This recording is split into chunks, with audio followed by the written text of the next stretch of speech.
एक बार एक सेठ के पास बहुत धन संपत्ति थी, किंतु फिर भी उसके मन में शांति न थी। एक दिन किसी व्यक्ति ने बताया कि किसी नगर में एक साधु रहता है।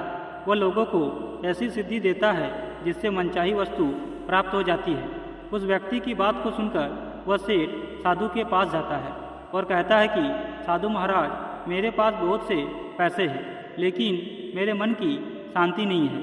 सेठ की बात सुनकर साधु ने कहा कि बेटा, जैसा मैं करूं उसे चुपचाप देखते रहना, इससे तुम्हें मन में शांति करने की युक्ति मिल जाएगी। अगले दिन साधु ने सेठ को कड़ी धूप में बिठाए रखा और खुद कुटियों में चला गया। सेठ गर्मी से बेहाल हो गया मगर चुप रहा। इसी प्रकार से दूसरे दिन साधु ने उसे कुछ भी खाने पीने को नहीं दिया और स्वयं तरह तरह के पकवान खाता रहा, परंतु सेठ इस दिन भी चुप रहा। उसने साधु को कुछ नहीं कहा, लेकिन तीसरे दिन सेठ गुस्से से वहाँ से जाने लगा तो साधु ने उसे रोककर बोला, क्यों बालक, क्या हुआ तुम्हें?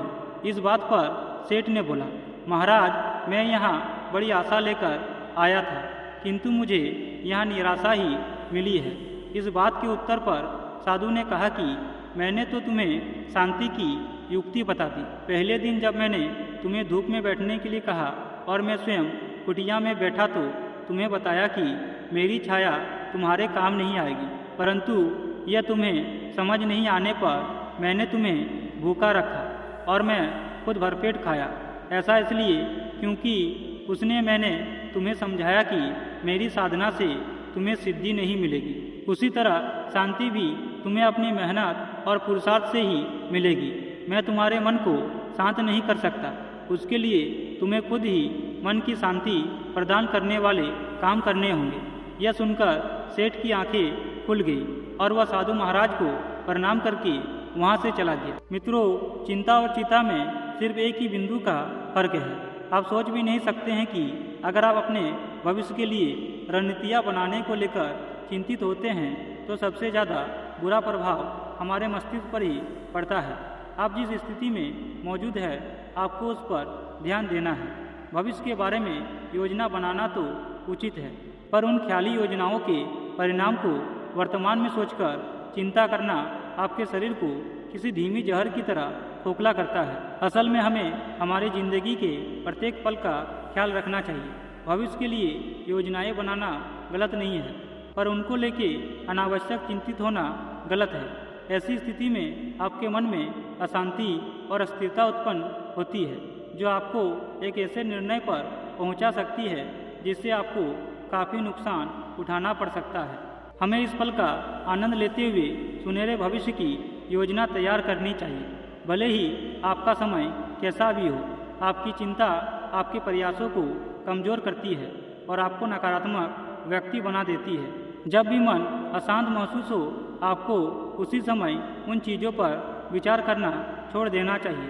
मन को शांत और स्थिर करने के उपाय में यह उपाय आपके लिए बेहतर साबित होगा। आपको ऐसे विचारों की कल्पना करनी है जो आपको खुशी महसूस कराती है। मित्रों, महान ऋषियों ने मानव को बेहद अशांत और विचलित माना है। एक ही पल में कई हजार विचार हमारे दिमाग में आते हैं और बदलते रहते हैं। ऐसी स्थिति में मन को शांत और स्थिर रखना बेहद चुनौतीपूर्ण कार्य है। असल में अगर हम चाहते हैं कि हमें हमारे मस्तिष्क को शांत और स्थिर रखना है तो आपको इसके लिए अपने दिमाग में कुछ ऐसे विचार रखने पड़ेंगे जो हमारे अनुसार हो। हमें पता है कि यह प्राकृतिक विचारधारा नहीं है, पर आप अपने मनचाहे विचारों को सोचकर अपने मन को शांत और स्थिर करने में कामयाब हो सकते हैं। हमारे द्वारा उत्पन्न हुए निर्देशित विचारों को जब आप सोचते हैं तो वह आपके मन को शांत और स्थिर रखने में काफ़ी असरदार साबित हो सकता है। मन की शांति के लिए आपके निर्देशित विचार आपके लिए बेहद अहम है। ऐसे विचार जो काल्पनिक हो सकते हैं, पर वह आपके मन को शांत करने में सक्षम होते हैं। मित्रों, कभी कभी ऐसा होता है जब आपका मन प्रसन्न हो, खुशियों का माहौल हो और उसी समय आप कुछ ऐसे विचारों को याद करना जो कि चिंताजनक हो, तत्काल ही आपकी खुशी दुख में बदल जाएगी। बिल्कुल इसका विपरीत, आप दुखी होते हैं तो अच्छी खुशी के विचारों पर विचार करेंगे तो यह आपको निश्चित तौर से फायदा देगा।